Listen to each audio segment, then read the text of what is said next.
التنين الصيني لا يتوقف عن الطيران، فبعدما فرض شراكته مع عشرات الدول حول العالم وخصوصا في الشرق الأوسط، يتمدد التنين في منطقة نفوذ أوروبية، فهنا على سواحل البحر الأبيض المتوسط، وتحديدا عند دول المغرب العربي، تبحث الصين عن شركاء جدد لها.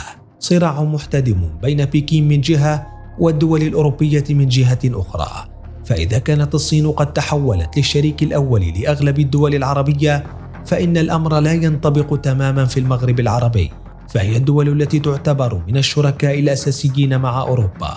مع هذا فبكين لم تقف مكتوفة الأيدي، فقد أصبحت الشريك التجاري الأول لكل من الجزائر وليبيا وموريتانيا، والثالث بالنسبة للمغرب وتونس. كما وقعت اتفاق شراكة شاملة مع الجزائر وشراكة استراتيجية ثانية مع المغرب. يضاف لذلك أن كل دول المغرب العربي باتت ضمن مبادرة الحزام والطريق الصينية باستثناء موريتانيا. لكن ذلك ليس النهاية في العلاقة بين الصين والمغرب العربي، والقادم سيكون أوسع وأقوى. فما هي الحكاية؟ وماذا تريد الصين من المغرب العربي؟ على مدار عشرات السنوات اعتبرت دول المغرب العربي شريكا أساسيا للدول الغربية ومعها واشنطن، خصوصا فرنسا وإسبانيا وإيطاليا التي ترتبط مع المغرب والجزائر وتونس بشراكات طويلة. لكن ذلك لم يمنع الصين من المحاولة، بل وحتى تحدي دول الاتحاد الأوروبي. القصة بدأت منذ أكثر من 10 سنوات، عندما اتسعت التجارة الصينية وباتت أكبر مورد للبضائع في العالم بسبب كثرة المصانع فيها ورخص اليد العاملة.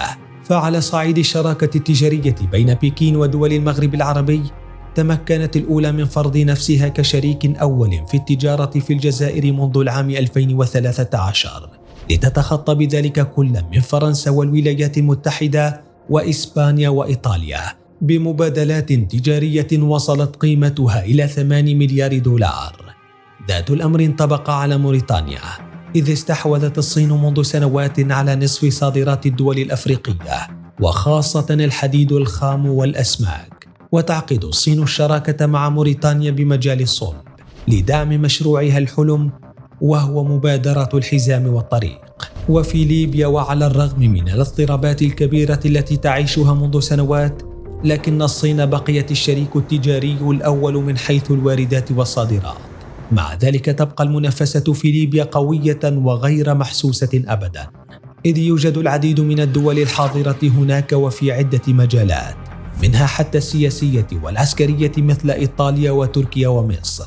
لكن المشهد يقول أن معركة التجارة حسمت تقريبا في 3 دول مغاربية، وبقيت 2. الأولى هي المغرب، حيث لم تتمكن الصين من تخطي فرنسا وإسبانيا بسبب حجم التجارة الكبيرة معهما من قبل المغرب. والثانية تونس، التي تربطها شراكات قوية مع فرنسا وإيطاليا. مع هذا تحتل الصين فيها المرتبة 3 من حيث التبادل التجاري، ومن الممكن أن نشهد نموا أكثر بالتجارة بين الطرفين. فشل الصين مع بعض دول المغرب في مجال التجارة عوضته بمشروعها الضخم، وهو مبادرة الحزام والطريق، وذلك من خلال شراكات استراتيجية وشركات استراتيجية شاملة.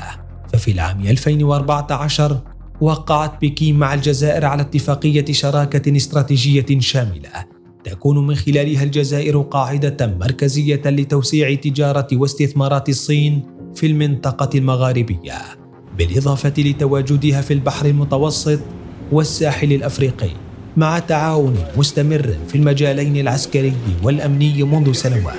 بعدها بعامين وقعت بكين اتفاقية شراكة استراتيجية جديدة، وهذه المرة مع المغرب، لكن الأمر لم ينطبق على كل من موريتانيا وتونس وليبيا.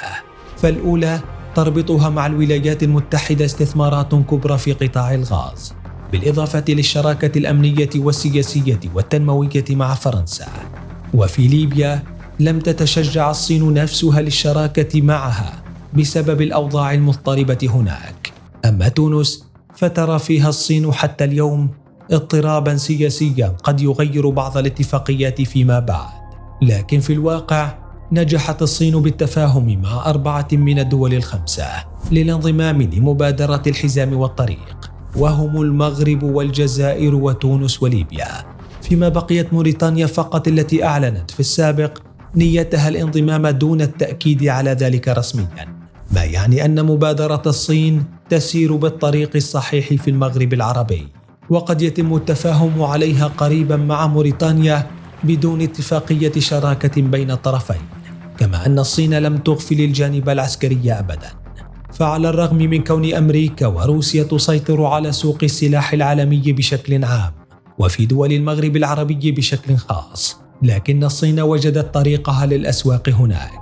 فاليوم تعد الجزائر أكبر المستوردين للسلاح الصيني في المغرب العربي، وخاصة الطائرات المسيرة والقطع البحرية وأنظمة الحرب الإلكترونية. ومن ثم نجحت الصين من تسويق بعض من أسلحتها في المغرب العربي من خلال ليبيا، حيث استخدمت قوات المشير خليفة حفتر طائرة الصين المسيرة وينغ لونغ عام 2019، وأثبتت كفاءة قوية في الهجوم على طرابلس الليبية، ما أكسبها شهرة جيدة في المنطقة وخصوصا في المغرب العربي، لتقرر المغرب على إثر ذلك اقتناء تلك الطائرة الصينية. كما عقدت عدة اتفاقيات مع بكين لشراء المزيد من الأسلحة الصينية. يضاف لذلك أن الصين قد قدمت دعما ماليا وعسكريا لموريتانيا في إطار مكافحة الإرهاب، وقدمت في العام 2015 معدات عسكرية لتونس كانت عبارة عن رشاشات وذخيرة وصدريات مضادة للرصاص مع خوذ عسكرية. دخول الصين لمنطقة المغرب العربي يمكن وصفه بدخول الأقوياء، فمع بداية الألفية كانت الصين بعيدة كل البعد عن المنطقة، ولا تصنف حتى من الشركاء التجاريين أو العسكريين للعديد من دول المغرب العربي، لكنها اليوم وبعد مرور أكثر من 20 عاما باتت لاعبا رئيسيا في المنطقة وشريكا لا يمكن الاستغناء عنه لدى بعض الدول مثل الجزائر، بالإضافة لدخولها مجالات جديدة في الشركات على رأسها المجال العسكري. واليوم يقول خبراء ومحللون أن دور الصين في تلك المنطقة تحديدا سيكون أكبر من ذلك بكثير، وقد يتصاعد بوتيرة أعلى خلال الفترة الحالية بسبب انشغال الدول الأوروبية بالحرب على أوكرانيا، وهي الفرصة التي تراها الصين مناسبة للغاية لتثبيت تواجدها ونفوذها بشكل دائم، وتكون بذلك قد كسبت حلفاء جدد لها وربحت المعركة أمام الغرب.